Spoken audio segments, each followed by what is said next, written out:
मित्रांनो, रोज संध्याकाळी हे 2 मंत्र बोलायला सुरू करा. रोग आजार घरात कधीच येणार नाही.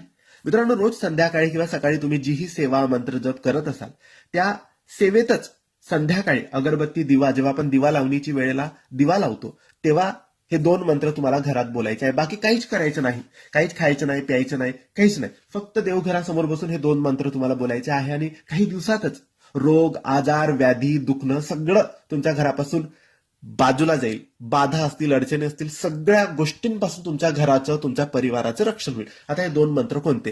तर पहिला मंत्र आहे स्वामींचा तारक मंत्र. तारक मंत्र तुम्हाला एक वेळेस वाचायचा आहे. आणि दुसरा मंत्र आहे महामृत्युंजय मंत्र. तर हे 2 मंत्र, तारक मंत्र एक वेळेस आणि महामृत्युंजय मंत्र एक वेळेस, रोज संध्याकाळीच तुम्हाला हे बोलायचे आहे. देवघरासमोर बसून महिलांनी, पुरुषांनी, कोणीही एकाने जरी बोलायला सुरू केलं तरी लाभ संपूर्ण परिवाराला, संपूर्ण घराला होतो. म्हणून नक्की विसरायचं नाही. धन्यवाद.